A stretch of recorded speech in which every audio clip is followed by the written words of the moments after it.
On the topic of gallbladder, what to look out for and to wary of if one had it removed. Okay. If you've had it removed, what happens sometimes, the actual, a couple of things can happen sometimes.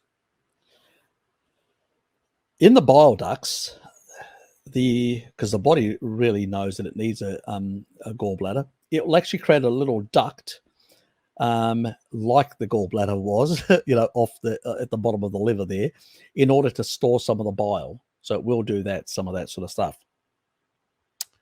But if you haven't used it for a while as well, you can end up with a certain level of coating of sludge that never got sorted. So they took out your gallbladder, you've left with sludge, and that also sludge can be problematic, like can cause pancreatitis sometimes as it's coming through. It can inflame the pancreas basically, and you'll know it, you'll feel a bit of pain and all that. And that's where taurine plays a good role, because once it emulsifies that to try and get it through and clear it out, but also protects the islet cells from inflammation, which is really important to maintain your beta cells and alpha cell, in the pancreas, so you can still produce glucagon and insulin.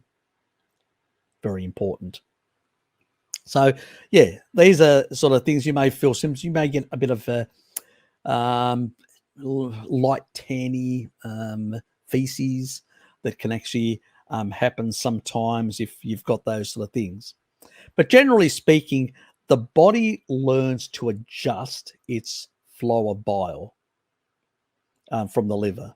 So it doesn't do a bad job. It seems to be able to compensate and all that. But probably the only thing that people can't tolerate is like a big bolus of fat in one hit, to the same extent that other people that have got a gallbladder can, because that's the whole purpose of the gallbladder, to store quite a bit of bile, to release that bile with a big bolus of, or small amounts with a small amount. So under those sort of circumstances, you may be able to eat quite a bit of lean protein once a day. That contradicts what I said earlier. Have some fat with that, and have some fat around that, to be able to get a good level of fat as well with your protein in the day, and to be able to tolerate it in a sense. The body sometimes adjusts, and it's really experimenting to see how well. So if it's a recent thing, that's what you have to do.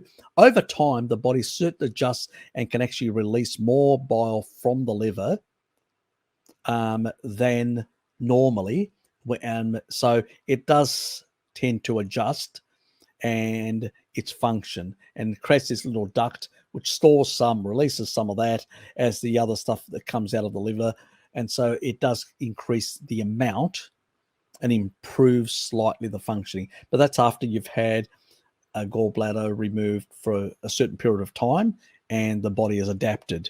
In the early stages, you may have to break up your food a bit. Still, for the protein synthesis, you may have to add, in particular, some extra, dairy to get the spike, so to speak.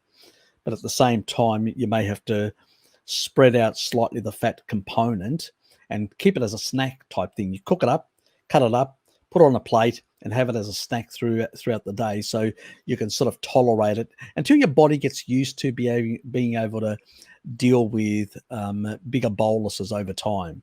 It's just one of those things. It's an adaptation phase that people need to go through sometimes.